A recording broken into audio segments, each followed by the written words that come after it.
as it says, it's time for some modern matchups with you, Luis Scott-Vargas. Have you got some modern matchups for me? Oh, so many modern matchups. This is good to know. Now, as a full disclaimer, we cannot give you every modern matchup because we don't have all day. It would literally take that long. But we are going to whittle through some of the biggest archetypes and give a sense, not of percentages, because I always think this like 60-40 thing and, oh, I'm 70-30 after board. That's not real, is it? It's hard to get percentages, especially in modern, and this is kind of a disclaimer for all of what we're about to talk about, is modern deck list varies so much. So if I was to say something like Jund is favorable against Affinity, well, if Jund has no sideboard cards, it actually isn't. But I looked at all the Jund lists, and the average has 3 or 4, which makes it favorable. And also, again, just so we set the baseline here, it's very hard for you, as an excellent player, to imagine what, let's say, someone at Friday Night Magic is routinely going to misplay with a particularly complicated deck. So you're imagining, I'm a good player, I'm against a good player, we've got the right kind of mix of sideboard cards that we should have. What would happen if I played Lucas Blahan 10 times? Am I favored or not? That's the kind of benchmark we're looking at. Right, that is what I'm assuming when I look at the two decks, that they're both played optimally. Okay, so yeah, that's not my game store. All right, so let's take a look then. Why don't we start off with one of the big boogeymen of the format? It's Affinity. So here is our sort of sense there. Now, it looks to me like there are a lot of favorable matchups in the 11 sample decks we've come up with to give a cross-section of modern. Walk us through it, Luis. So the reason Affinity has a lot of favorable matchups is because it's one of the faster decks in the format. It's really focused, and if you play against someone who's not prepared for you, you're going to run them over. So decks like Tron, decks like Eldrazi or Dredge, these are decks that don't get on the board or don't enact their game plan quite as fast as Affinity will. On the other hand, you have decks like KILN, FIEND, AGGRO, and Death Shadow Aggro, which are capable of being fast enough, but something like Death Shadow, Affinity can still run it over because Death Shadow does so much damage to itself. Right, because on the face of it, I see the aggro there, and I think, well, isn't that going to be quite good against Affinity? Because it won't get just tempoed out. But okay, so a good lot of positive matchups for Affinity. It was not the most favored deck in the room. Are people scared of Affinity just because there have been so many cards printed that really hate Affinity? Right. If you take any of the decks that I said are like, oh yeah, Affinity is favorable against like Eldrazi, for example, and then you play against an Eldrazi deck that has 3 Stony Silences and 2 Creeping Corrosions, all of a sudden I would shift that over a couple notches back to unfavorable. So Affinity is one of the ones that was the hardest to parse out exactly what you mean by this. All right, so why don't we go to green up next, and this is the Infect deck, Glistener Elves, and so on, and every pump spell in the world. Well, this is quite polarizing. Nothing's even. It's just, yep, I sit down against you, and, well, here's my favored and my unfavored. I actually think Infect's the best deck in Modern right now, after watching much more of it play out. Its favorable matchups tend to be very favorable, like, you know, when it's playing against like a Valakut or a Tron deck, it just outraces those decks. And its unfavorable matchups, it still has a great shot against something like Jund or ABZAN if they don't draw enough removal. It just happens that, you know, a Lightning Bolt Abrupt Decay Thoughtseize deck is better against Infect. I would play something like Infect in Modern because I would assume there weren't a lot of choices, and that once I got my Glistener Elf down, I was going to see, can I count to 10 and is there anything in the way? Is it a tough deck to play? Am I missing a lot of clever subtleties to it? Infect is one of the hardest decks to play. Oh, wow, okay. So I wouldn't, that seems counterintuitive. Well, the counting to 10 part is easy for most people. I can't speak for you. The deciding when to play your pump spells, when to play around your opponent having something, that's really difficult, and that's part of the reason the deck plays Gitaxian Probe, so it can actually see what it's supposed to be doing. Right. But it is very tricky to play. Like, do you just go all in? Do you try to save and set up this complicated turn? When do you win with normal damage? That actually happens significantly. Okay. Well, demonstrating some math skills, I'm going to give you 2, 4, 7. That gets you to 7 on turn 3. It must be Tron. Let's take a look at the Tron matchup. And the goal here with Tron is just to get you up to 7 mana on turn 3 and then do filthy things. So what do the matchups look like here, Luis? Tron tends to be at a disadvantage against the faster decks, the linear decks that can Goldfish faster in it, and it's very good against the decks that are like mid-range, like Jund and ABZAN. Those decks, and Eldrazi, those decks just aren't going big enough to beat Tron, and they aren't fast enough to get under it. There's quite a long list of unfavorables there. It's not our worst list by any means, but why would you play Tron, given that there's quite a range there? It isn't just the quick decks. Part of it is that you can sideboard to beat some of these decks if you want to devote the right sideboard space. Part of it is that we expected people to play Tron in this tournament because it's unified modern and it doesn't take up shock lands or fetch lands. Right, so this is a slightly warping of real modern metagame versus unified modern metagame. Yeah, and then part of it too, though, is if you look at these decks, not every data point is the same. There's going to be more ABZAN decks in the field than Eldrazi decks. There's going to be, fewer KILN FIEND AGGRO decks than Affinity decks. Right. So these, when you have 5, you could have 5 decks in the unfavorable, but the 3 in the favorable represent 60% of the field. Right, exactly. Yeah, yes. All right. Now, next up, we saw in the England match that was just out on the floor 3 Death Shadow in play.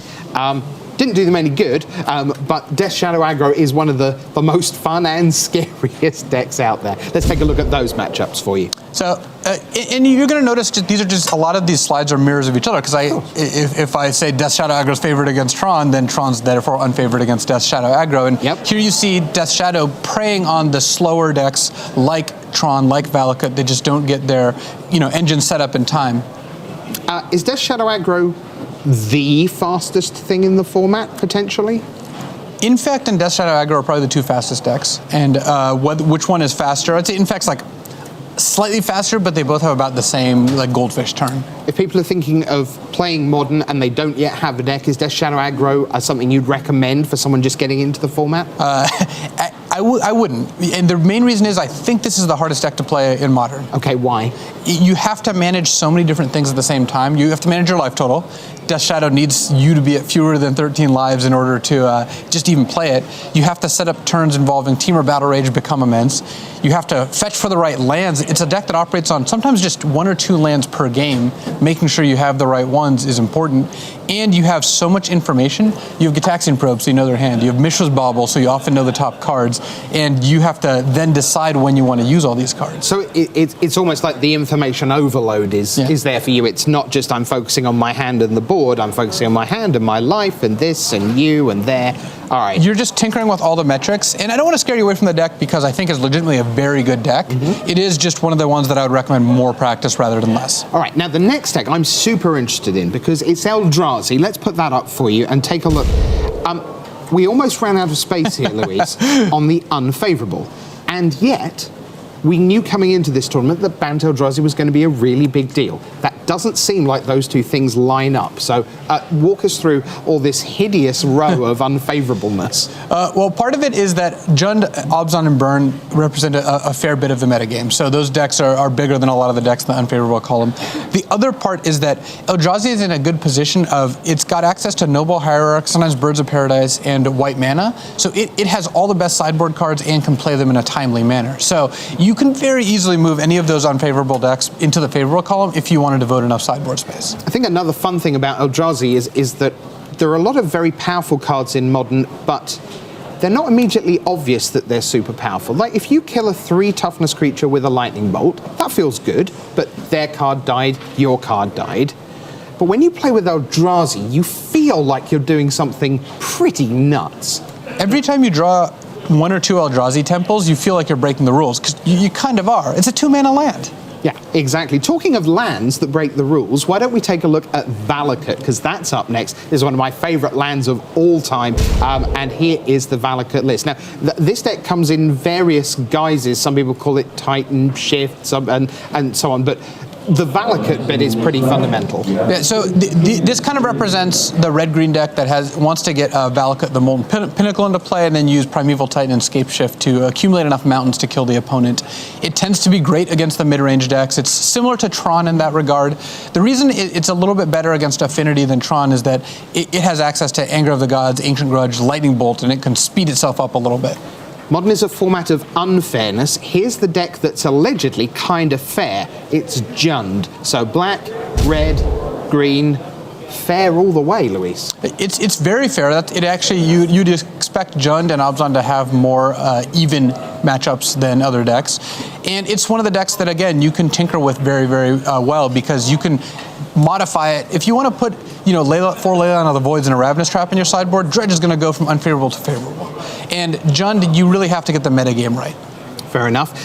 You said that maybe Infect wouldn't be the place to go, but if I want to be fast, how about going Mountain Goblin Guide, hit you for 2, Mountain, hit you for 2 again, Lava Spike you, hit you for 2 with Goblin Guide on turn 3, Lightning Bolt you, Lightning Bolt you, Lightning Bolt you, thanks very much, I've won the GP. Yeah, that was the last game of Grand Prix Indianapolis. I was in fact in the booth for that one. Indeed you were. That was Brandon Burton winning that. So what does the Burn matchup look like? Let's take a look at some of the unfavorable or favorable matchups for Burn. Unsurprisingly, it's good against the Death Shadow deck that's trying to damage itself severely. And I like how it's positioned against ABZAN and Jund, again, barring a lot of sideboard cards. It's very close against a lot of the decks in the middle because it's a race, and it's capable of outracing those decks, but if they're on the play, they have a good draw, then Burn, it can be on the back foot. It tends to not want to play against decks that don't care about Eidolon of the Great Revel and decks that are able to present a faster clock. Yes, Burn is one of those decks where when you're getting beaten, you really know you're getting beaten. You just look at these and go, oh dear, yeah, this is bad. Now, here's another aggro deck coming up. It's KILN FIEND aggro, named after, unsurprisingly, KILN FIEND. What's going on here, Luis? So didn't see as much of this deck this weekend as I'd hoped. This is the Monastery Swiftspear, KILN FIEND, Thing in the Ice, with Temur Battle Rage, Mutagenic Growth, Gitaxian Probe. So a red-blue spells deck that wins with Temur Battle Rage on either KILN FIEND or Thing in the Ice or Swiftspear. It's good at racing. It's a fast deck. It's got a quick Goldfish and it's got Lightning Bolt plus potentially Vapor Snag. It's not as good against decks with a lot of Abrupt Decays. So next, something again fair. Why would I play ABZAN over Jund? Here comes the ABZAN sets of matchups. The ABZAN sets of matchups are very similar to Jund. It loses Lightning Bolt but gets Path to Exile and Lingering Souls plus white sideboard cards. So it really just depends on the metagame you're expecting. All right, so that's just 10 that we didn't have time for Dredge because we are closing in on the round here with elimination matches coming your way. So for now, that's your modern matchups with him, Luis Scott-Vargas.